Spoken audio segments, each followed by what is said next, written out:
పాక్ ఉగ్రస్థావరాలపై భారత్ మెరుపు దాడులను పాక్ సైన్యం ప్రధాని షెహబాజ్ ధృవీకరించారు.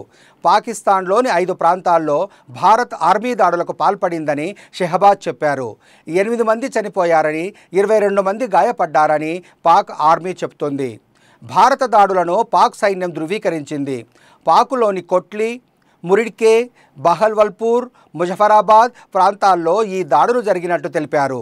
ఈ దాడుల్లో 8 మంది చనిపోయారని, 22 మంది గాయాల పాలయ్యారని పాక్ ఆర్మీ తెలిపింది. దీనికి బదులు తీర్చుకుంటామని Pak DG ISCPR lieutenant general Ahmed Sharif Chaudhry అన్నారు.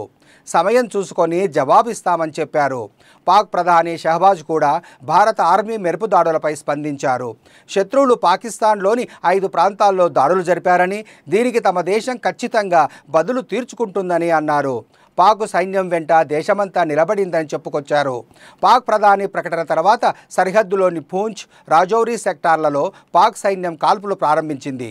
పాకిస్తాన్ के टेररिस्ट कैंप में इंडिया एयरफोर्स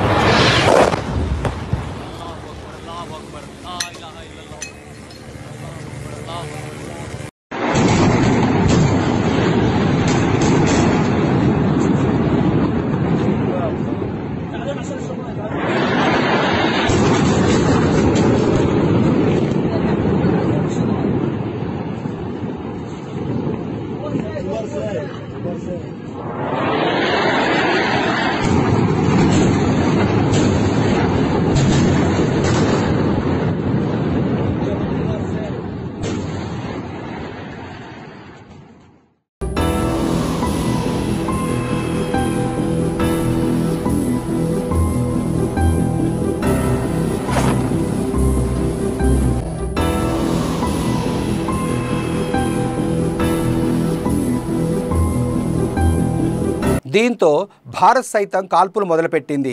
LOC వెంట ఇరు దేశాల సైనికుల కాల్పులతో ఉద్రిక్త వాతావరణం నెలకొంది. శత్రువును ఎలా ఎదుర్కోవాలో పాకిస్తాన్ ఆర్మీకి తెలుసునని ప్రధాని షెహబాజ్ షరీఫ్ అన్నారు.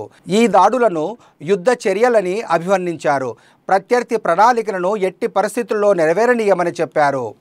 భారత్ మెరుపు దాడులతో పాకిస్తాన్ మొత్తం అప్రమత్తమయ్యింది. లాహోర్, సియాల్కోట్ ఎయిర్పోర్ట్లను 48 గంటల పాటు మూసివేసింది. ఈ దాడులపై ఈరోజు ఉదయం 10:30 గంటలకు పాక్ ప్రధాని షెహబాజ్ జాతీయ భద్రతా కమిటీతో సమావేశం కానున్నారని తెలుస్తోంది. మరోవైపు సరిహద్దుల్లో భారత ఎయిర్ డిఫెన్స్ అలర్ట్ అయ్యింది. అన్ని వ్యవస్థలను మోహరించి పాక్ సైన్యాన్ని నిలువరించేందుకు సిద్ధంగా ఉంది. పాకిస్తాన్ ఎప్పుడైనా ఏమైనా చేయొచ్చని భారత ఆర్మీ భావిస్తోంది.